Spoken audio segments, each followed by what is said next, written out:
नमस्कार, देवभूमि समाचार में स्वागत है आपका। मैं हूं आपके साथ प्रियंका मिश्रा। बुलेटिन की करेंगे शुरुआत। सबसे पहले खबर देहरादून से। धामी सरकार के मंत्रिमंडल की कल होगी बैठक। कल 10 बजे राज्य सचिवालय में होगी बैठक। कल 10 बजे राज्य सचिवालय में होगी बैठक। विश्वकर्मा भवन में कैबिनेट बैठक होगी आयोजित। अहम प्रस्तावों पर हो सकता है मंथन। कई फैसलों पर की जाएगी चर्चा। कई फैसलों पर होगी चर्चा। देहरादून से खबर। धामी सरकार की मंत्रिमंडल की कल होगी बैठक। कल 10 बजे राज्य सचिवालय में होगी बैठक। कई अहम मुद्दों पर हो सकती है चर्चा। आ सकता है फैसला। विश्वकर्मा भवन में कैबिनेट बैठक होगी आयोजित।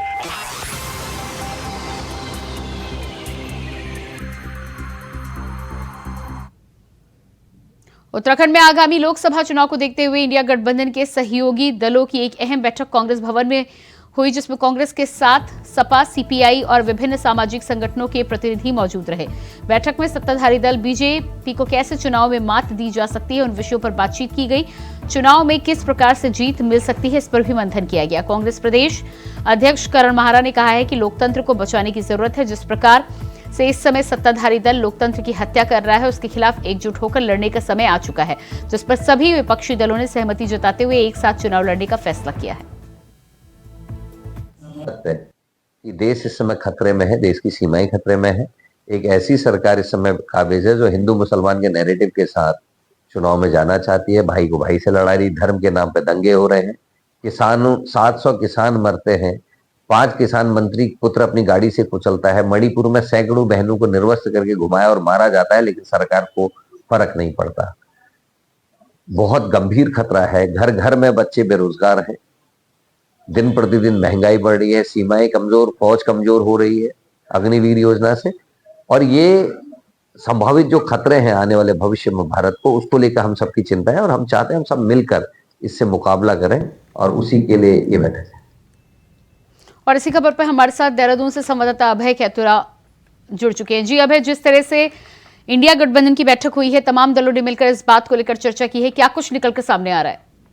बिल्कुल, ये कह सकते हैं कि जिस प्रकार से दिल्ली में लोकसभा चुनाव को लेकर विपक्षी दलों का एक गठबंधन इंडिया के नाम से यहाँ पर बना है, उसी इंडिया गठबंधन के जो सहयोगी दल हैं उनकी आज अहम बैठक देहरादून में प्रदेश कांग्रेस मुख्यालय में हुई, जिसकी अध्यक्षता प्रदेश कांग्रेस कमेटी के अध्यक्ष करण मेहरा की तरफ से की गई। इस बैठक में समाजवादी पार्टी के जो राष्ट्रीय सचिव हैं डॉक्टर एस एन सजान, वो यहाँ पर मौजूद है। सीपीआई, सीपीआईएम और अन्य जो सामाजिक संगठन हैं उत्तराखंड में जो काफी सक्रिय नजर आते हैं उत्तराखंड के मुद्दों को लेकर, उन सभी दलों के प्रतिनिधि यहाँ पर मौजूद रहे। विपक्ष की तरफ से साफ तौर पर कहा गया है कि जिस प्रकार से पूरे देश भर में इस समय लोकतंत्र की हत्या हो रही है, लोकतंत्र को बचाने की इस समय आवश्यकता है, और उसके लिए जरूरी है कि सभी जो विपक्षी दल है वो सब एकजुट होकर इस समय एक साथ चुनाव लड़ने को लेकर अपना मंथन यहाँ पर करें। जो चुनाव की रणनीति है उस पर विचार यहाँ पर करें, ताकि सत्ताधारी दल भाजपा को इस समय सत्ता से उखाड़ने का काम किया जा सके। उसको लेकर जो चुनावी जो मुद्दे हैं उन मुद्दों पर यहाँ पर मंथन हुआ, और उत्तराखंड राज्य से उत्तराखंड जनता के सरोकारों से जुड़े हुए विषयों को गंभीरता के साथ आगे बढ़ाने को लेकर यहाँ पर निर्णय हुए हैं। तो कहा जा सकता है कि उत्तराखंड में भी आने वाले दिनों में लोकसभा चुनाव को लेकर जो इंडिया गठबंधन बना है, उस गठबंधन को लेकर संयुक्त रूप से यहाँ पर प्रत्याशी या फिर जो चुनावी मुद्दे हैं उनको लेकर बातचीत यहाँ पर हो सकती है। लेकिन अभी भी ये कह सकते हैं कि कुछ ऐसे सामाजिक संगठन यहाँ पर मौजूद है जो इन सब चीजों से अपना सरोकार नहीं रख पा रहे हैं। हाँ, इतना जरूर कह सकते हैं कि विपक्ष की तरफ से कोशिश यहाँ पर लगातार की जा रही है कि जो सभी विपक्षी दल है वो एकजुट हो सके और भाजपा के खिलाफ इस लोकसभा चुनाव में एक सूत्र में चुनाव लड़ सके। जी बिल्कुल अभय, तो यहाँ पर बैठक तो जरूर हुई है, लेकिन अलग अलग जगहों पर इंडिया गठबंधन में सीटों के बंटवारे को लेकर भी खबरें सामने आ रही हैं। क्या उत्तराखंड में बैठक के बाद सीटों के बंटवारे को लेकर कुछ जानकारी निकलकर सामने आ रही है? बिल्कुल, अभी ये नहीं कहा जा सकता है कि सीटों को लेकर कोई बातचीत यहाँ पर हुई है, क्योंकि आज की बैठक का जो एजेंडा था वो चुनावी रणनीति को लेकर नहीं, बल्कि जो मुद्दे थे उन मुद्दों को किस प्रकार से उठाया जा सकता है, उत्तराखंड में कौन से ऐसे मुद्दे हैं जिन मुद्दों पर इस समय सभी विपक्षी दल एकजुट हो सकते हैं, उन विपक्षी दलों के साथ जो कांग्रेस के या फिर जो राज्य की जो जनता वो कैसे लामबंद यहाँ पर हो सकती है। गठबंधन में सीटों के बंटवारे को लेकर आगामी दिनों में बातचीत करने की बात यहाँ पर कही गई है, क्योंकि उत्तराखंड में अभी तक का जो चुनावी इतिहास रहा है, जो चुनाव की जीत की संभावना रही है, बीजेपी और कांग्रेस के बीच तीन मुख्य मुकाबला यहाँ पर है। राज्य बनने के बाद ये कह सकते हैं कि हरिद्वार की जो लोकसभा सीट है उस पर जरूर समाजवादी पार्टी के सांसद सत्ता पर यहाँ पर रहे, लेकिन पिछले 4 बार के जो इलेक्शन यहाँ पर रहे उनमें से सिर्फ कांग्रेस और बीजेपी ही यहाँ पर चुनाव जीतती नजर आए। तो ये कहा जा सकता है कि अभी सीटों को लेकर बातचीत नहीं हुई है, लेकिन इतना जरूर कह सकते हैं कि जब आने वाले दिनों में सीट के बंटवारे की बातचीत होगी तो हरिद्वार और नैनीताल 2 सीटों को लेकर इंडिया गठबंधन में एक बार फिर कुछ बातचीत या कुछ तकरार होने की संभावना है। लेकिन अभी फिलहाल चुनावी मुद्दों में और ऐसे मुद्दों को तलाशने की बात यहाँ पर हुई है जिससे जनता को विपक्ष के साथ लामबंद किया जा सकता है। जी बिल्कुल, तो तमाम मुद्दों को लेकर यहाँ पर बातचीत हो रही है। उत्तराखंड में पलायन जिस तरह से बड़ा मुद्दा बना हुआ था और उसको लेकर कांग्रेस लगातार सरकार को घेरती हुई नजर आ रही है, क्या विशेष रणनीतियों पर भी बात हुई है? किस तरह से आगे की रणनीति पर आगे बढ़ा जाएगा? तो बिल्कुल अभी फिलहाल ये समझा जा सकता है कि जो आम जनता से जुड़े जो मुद्दे हैं, यानी राज्य से जुड़े जो मुद्दे हैं जिसमें जनता एक साथ जुड़ सकती है, चाहे अंकिता भंडारी का मामला हो, लोक सत्तानी का मामला हो या फिर भर्ती घोटाले यानी बेरोजगारों से जुड़े हुए जो मुद्दे हैं, उन मुद्दों पर किस प्रकार से काम किया जा सकता है, सरकार की घेराबंदी किस प्रकार से की जा सकती है, कौन से ऐसे पहलू होंगे जिन पहलुओं पर अभी तक विपक्ष कमजोर रहा है, लेकिन एक विपक्ष के एकजुट होने से उन पहलुओं को कैसे और मजबूत यहाँ पर किया जा सकता है, उन विषयों पर बातचीत यहाँ पर हुई है। तो ये समझा जा सकता है कि चुनाव से पहले जो इंडिया गठबंधन है वो उत्तराखंड में भी काफी सक्रिय होता हुआ नजर आ रहा है और लगातार सरकार की जो घेराबंदी है वो करने की तैयारी विपक्ष की तरफ से की जा रही है। जी बिल्कुल अभय, इस तमाम जानकारी के लिए बहुत बहुत शुक्रिया आपका। और इसके बाद बात करेंगे अगली खबर की। देहरादून कृषि विभाग किसानों को नई खेती के लिए जागरूक कर रहा है। मौसम में बदलाव के कारण किसानों को होने वाली परेशानियों से निजात दिलाने के लिए तैयार विभाग जनपद के किसानों को ड्रैगन फ्रूट के लिए प्रेरित करता हुआ नजर आ रहा है। विभाग की ये पहल किसानों को विदेशी फ्रूट के अलावा आमदनी बढ़ाने के साथ ही साथ लोगों में होने वाली गंभीर बीमारियों से भी राहत दिलाएगी। देहरादून के चक्राता सहसपुर क्षेत्र में किसानों को ड्रैगन फ्रूट की खेती के लिए प्रेरित किया जा रहा है। देहरादून की जिला उद्यान अधिकारी डॉक्टर मीनाक्षी जोशी ने मीडिया से बातचीत में कहा है कि ड्रैगन फ्रूट जो कि अमेरिकन फ्रूट है, इस फल की देहरादून में अपार संभावनाएं दिखाई दे रही हैं। उन्होंने ये भी बताया कि विभाग ने 12,000 पौधे किसानों को दिए हैं जो कि विकास नगर, कालसी और चक्राता में दिए गए हैं। साथ ही उन्होंने ये भी कहा कि लगभग 100 किसानों को इसका सीधा लाभ पहुंचाया जा रहा है। 42 हेक्टेयर जमीन पर ड्रैगन फ्रूट की खेती की जा रही है, जबकि बाजार में ड्रैगन फ्रूट का एक पीस 100 रुपए का बिक रहा है। देहरादून जिले की बात की जाए तो फर्स्ट टाइम हम लोगों ने डिस्ट्रिक्ट प्लान के अंतर्गत ड्रैगन फ्रूट की खेती के लिए किसानों को मोटिवेट किया और यहाँ पे फार्मर्स को ड्रैगन फ्रूट्स के प्लांट्स डिस्ट्रीब्यूट किए। लगभग 12,000 पौधे हमारे द्वारा यहाँ पे डिस्ट्रीब्यूट किए गए हैं और विकास नगर, कालसी और चक्राता ब्लॉक में, और लगभग 80 से 100 किसान इसमें बेनिफिट हुए हैं और लगभग 42 हेक्टेयर्स में प्लांटेशन करवाया गया है और किसानों का इसके प्रति बहुत ज्यादा रुझान सामने आया है। कुछ किसान थे, लगभग 5 से 7 ऐसे किसान हैं यहाँ पे जो पहले से ही इसकी खेती कर भी रहे हैं, लेकिन अब क्योंकि जो ड्रैगन फ्रूट है वो आपका ट्रॉपिकल कंडीशन में भी हो जाता है और टेम्परेट क्लाइमेटिक कंडीशन में भी हो जाता है, हार्डी क्रॉप है और पानी की भी उतनी ज्यादा रिक्वायरमेंट नहीं है, तो किसानों के लिए बहुत ही बेनिफिट है। उत्तराखंड में लोकसभा चुनावों को देखते हुए निर्वाचन आयोग ने आखिरी वोटर लिस्ट जारी कर दी है, जिसमें 82 लाख से ज्यादा वोटर्स इस बार राज्य में अपने वोट का प्रयोग करेंगे। लेकिन सियासी दलों के निशाने पर 40 लाख युवा मतदाता हैं, जिन्हें रुझाने का काम अब सियासी दल करते हुए नजर आएंगे। इस पर ज्यादा जानकारी दे रहे हैं हमारे संवाददाता अभय कैतुरा।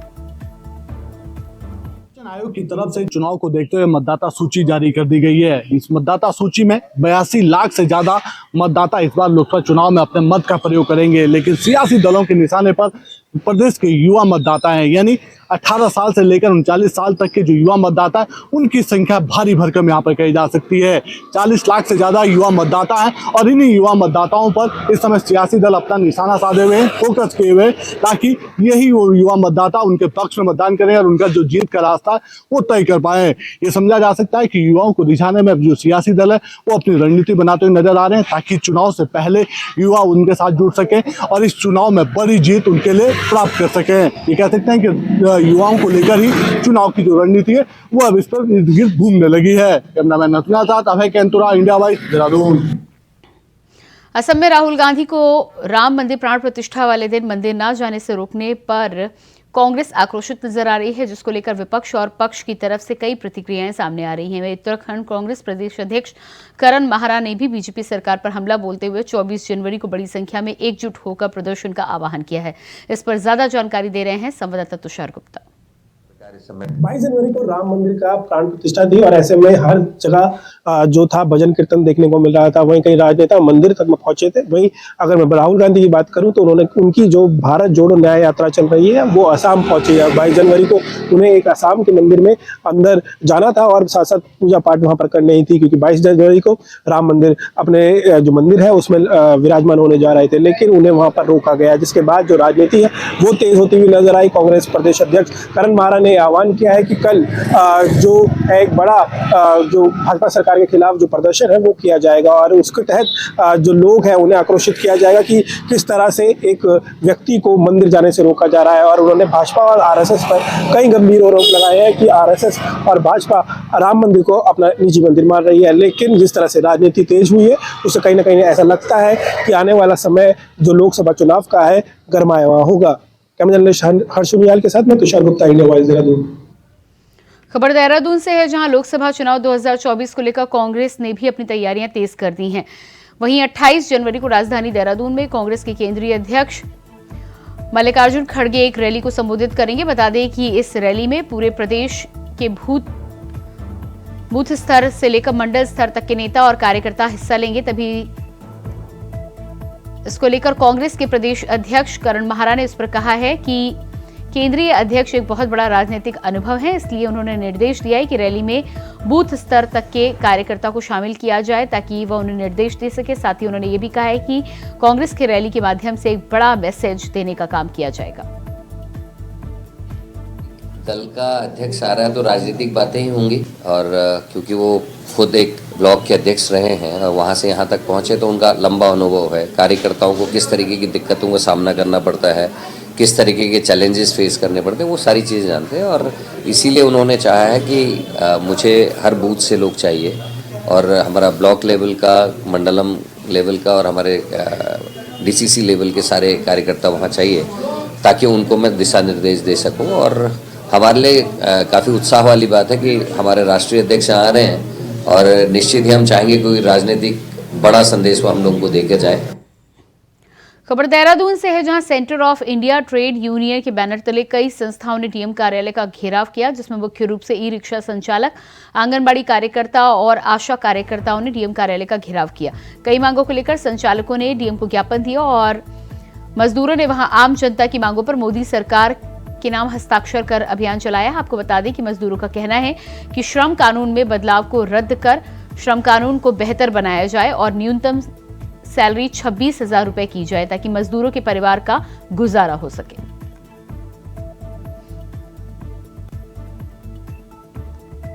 जैसे कि अभी देखा जा रहा है कि विगत कुछ वर्षों से जो है जो हमारी सेवाएं थी उन सेवाओं को लेके हमने कार्य निरंतरप्रत रहे हैं और निरंतर कर रहे हैं। जो हमारी 6 सेवाएं, उन 6 सेवाओं को हम दे रहे हैं। और मैं ये देख रही हूँ और मैं हमारी जितनी भी बहनें हैं जो हमारा विभाग है ये गरीब तबके की महिलाओं को ही जो है इस विभाग में लगाता है कि परित्यक्ता है, तलाकशुदा है, विधवा है, इन लोगों को। अभी क्या है कि ये हमें राज्य कर्मचारी घोषित नहीं करे। जो 9,300 रुपये उससे हमारा कुछ भी नहीं होता है। हमारा बिजली का बिल इतना ज़्यादा आ जा रहा है, हमारा पानी का बिल है। अगर हम 9,300 रुपये की बात करें तो हमारे अगर 4 बच्चे हैं तो हम उनकी फीस कैसे भरें। और फीस को भी अगर हम प्राथमिक विद्यालय में अगर अपने बच्चे को भेज रहे हैं तो क्या वो बच्चा कपड़ा नहीं पहनता है, क्या वो खाना नहीं खाता है, या उसे कहीं घूमने का शौक नहीं है। तो मैं इस आपके माध्यम से अपने जो हमारे उत्तराखंड राज्य की मंत्री जी हैं मैं उनसे ये कहूँगी कि आप एक महिला हो के जो महिला का शोषण कर रही हैं वो एक बहुत शर्म की बात है। तो हमने आज आशाओं को लेके ज्ञापन सौंपा है अपने यूनियन के साथ में मिलकर संयुक्त में।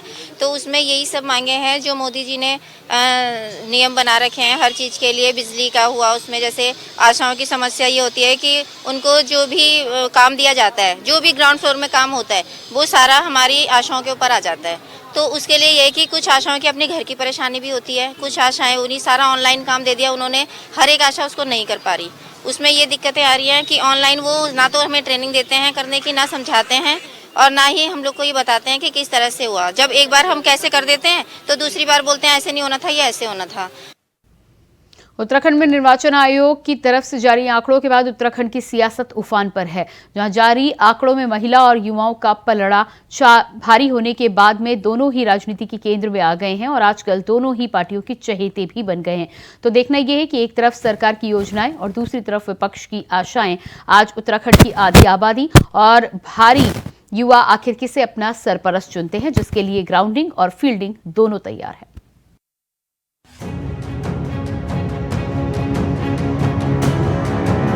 उत्तराखंड में लोकसभा चुनाव को लेकर सियासी दलों ने इस बार महिला वोटर और युवा वोटरों पर डोरे डालना शुरू कर दिया है।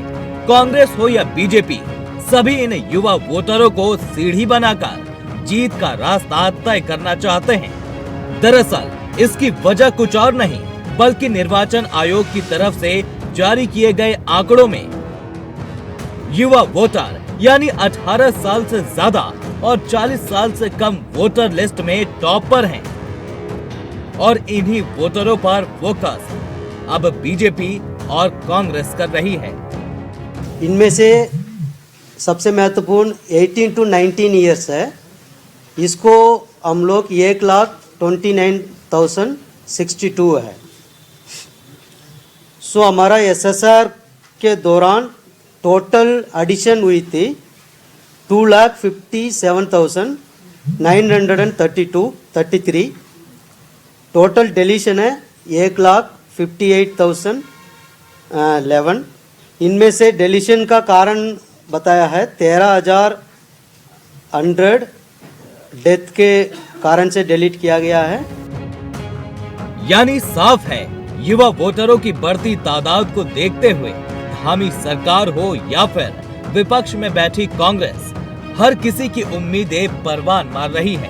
कांग्रेस का दावा है कि मौजूदा सरकार ने युवाओं के साथ छल किया है, ऐसे में युवा उनके साथ खड़ा होगा, जबकि धामी सरकार के मंत्री दम भर रहे हैं कि युवा उनके साथ हैं।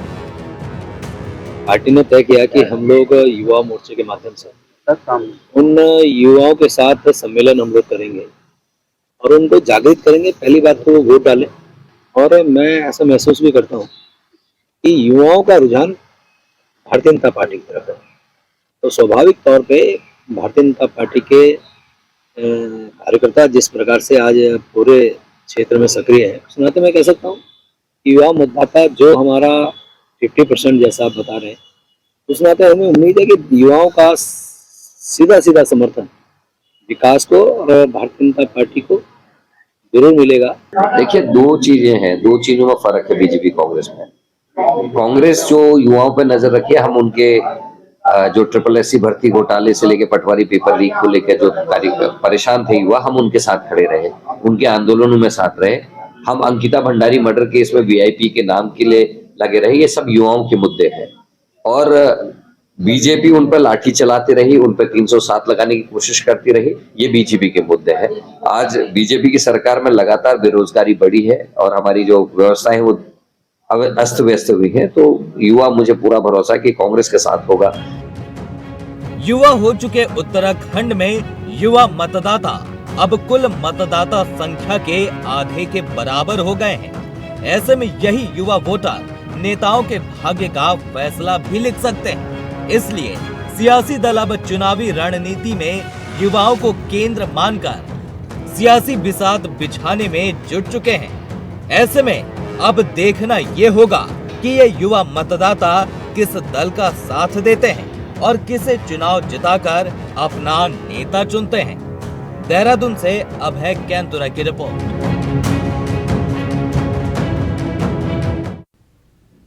देहरादून के रायपुर क्षेत्र से एक दिल दहला देने वाला मामला सामने आया है। कूड़े की ढेर में नवजात बच्चे के मिलने से क्षेत्र में हड़कंप मच गया। पुलिस से सूचना मिलते ही मौके पर पहुंचकर संदिग्ध बैग की तलाशी ली है, जिसमें नवजात बच्चे को मरने के लिए छोड़ दिया गया था। पुलिस ने सांसें चल रही बच्चे को अस्पताल में भर्ती कराया है। बच्चे के माता पिता के खिलाफ विरोध केस कार्रवाई की शुरुआत कर दी गई। वहीं घटना के पीछे का कारण पता करने की कोशिश की जा रही है।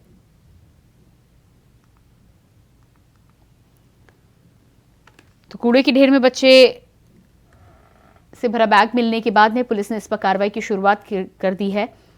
नवजात बच्चे को फिलहाल अस्पताल में भर्ती करा दिया गया है और आगे की कार्रवाई के लिए पुलिस जांच की शुरुआत कर चुकी है।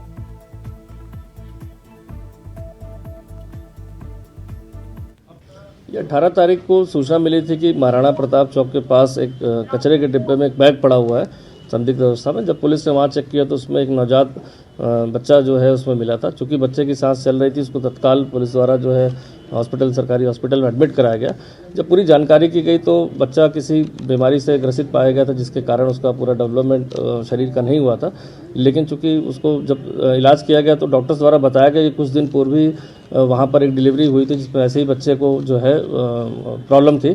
तो इसके आधार पर जब पूरी जांच की गई तो उसके आधार पर पता चला कि एक फैमिली है, दंपत्ति, जिनके द्वारा अभी कुछ दिन पहले यहाँ पर एक डिलीवरी हुई थी और बच्चा उनको ऐसा हुआ था। उसके आधार पर पुलिस ने जांच उपरांत मुकदमा दर्ज कर लिया गया। अब किन परिस्थितियों में और क्यों वहाँ पर ऐसे छोड़ा गया था, इस संबंध में इन्वेस्टिगेशन में सभी तथ्यों को सम्मिलित किया जा रहा है। देहरादून में स्मार्ट सिटी के कार्यों को लेकर कैबिनेट मंत्री प्रेमचंद्र अग्रवाल ने कहा है कि अब सीएम धामी के निर्देश के बाद स्मार्ट सिटी के कार्यों में तेजी आई है और उम्मीद है कि जल्द ही स्मार्ट सिटी के कार्य पूर्ण हो जाएंगे।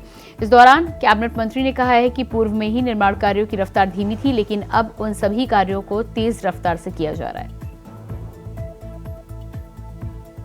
ये 2016 में जब हरीश रावत जी की सरकार थी, उन्होंने इस पे कवायद शुरू की। उसके बाद भारतीय जनता पार्टी की सरकार आई, मैं अध्यक्ष विधानसभा, मैंने भी थोड़ा एक प्रयास किया था। लेकिन उसके बाद जिस प्रकार से केंद्र से जो उनकी अनुमति थी उसको रोका गया है, अब हमारा ये प्रयास होगा कि जो आज हमारी विधानसभा है, मेरा व्यक्तिगत मत तो ये है कि जिस जगह आज की तारीख में विधानसभा है, वहाँ जब सत्र चलता है, आप देखिए कितनी दिक्कत वहाँ की स्थानीय जनता को होती है, या जो बाहर से यात्री, श्रद्धालु या पैसेंजर बाहर से आगंतुक आते हैं, उनको बहुत परेशानी।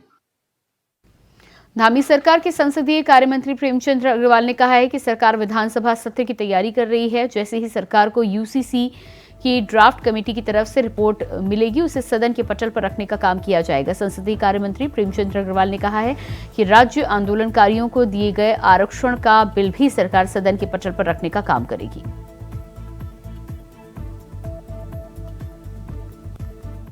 यूसीसी रिपोर्ट मिल जाएगी, के तुरंत बाद हम लोग विधानसभा सत्र लाने की तैयारी में, और अभी तक मैं यही उम्मीद कर रहा हूँ कि कभी भी वो हमारा ड्राफ्ट हमें मिले। इसीलिए हम चाह रहे थे कि जब यूसीसी का ड्राफ्ट मिल जाएगा तो हम दोनों विषय, यानी कि एक यूसीसी का भी और क्षैतिज आरक्षण जो हम आंदोलनकारी के जो हमने एक प्रवर समिति की रिपोर्ट माननीय अध्यक्ष जी को सौंपी थी, उसको भी हम लोग विधानसभा में लाएंगे। उसमें व्यापक विचार विमर्श के बाद फिर वो आगे की तरफ अग्रसर होगा।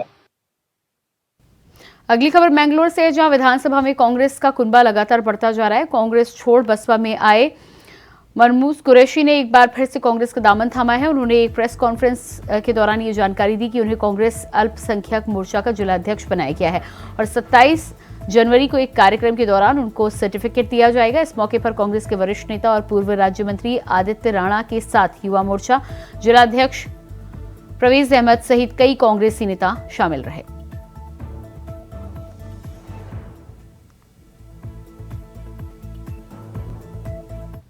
वो भाई जो हैं हमारे बहुत हर बिरादरी में, हर समाज में बहुत अच्छी पैठ रखने वाले व्यक्तित्व हैं, और इनके आने से जो है आज हमें बहुत, कांग्रेस पूरे परिवार को बहुत खुशी है और हम पूरा परिवार कांग्रेस का इनका हार्दिक स्वागत करता है। खबर देहरादून से है, जहां दो पक्षों में आपसी झगड़े के चलते एक नाबालिग लड़की की मौत हो गई है।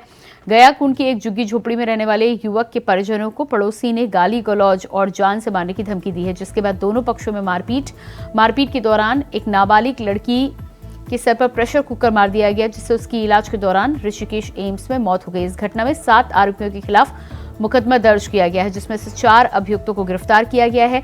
एसएसपी देहरादून अजय सिंह ने बताया कि आरोपी पड़ोसी को उनके दोनों बेटे और पत्नी सहित गिरफ्तार किया गया। मामले की आगे जांच की जा रही है।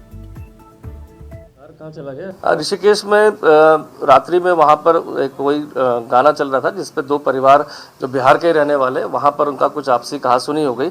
चूँकि किसी तरह का नृत्य करने पर, वहाँ पर डांस करने पर आपत्ति व्यक्त की गई थी, जिस पर दोनों परिवारों के बीच में कहासुनी हुई और बाद में वहाँ पर झगड़ा होने के बाद आवेश में आकर एक लड़की 17 साल की नाबालिग थी, उस पर कुकर से हमला वार कर दिया था।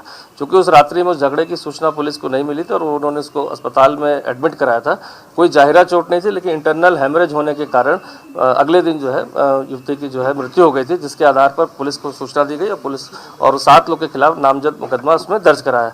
अभी इसमें से 4 लोग की इसमें गिरफ्तारी 304 IPC में दर्ज करके उनको अरेस्ट कर लिया गया। बाकी लोग की तलाश की जा रही है। और इसी के साथ फिलहाल इस बुलेटिन में इतना ही। खबरों का सिलसिला जारी रहेगा। नमस्कार।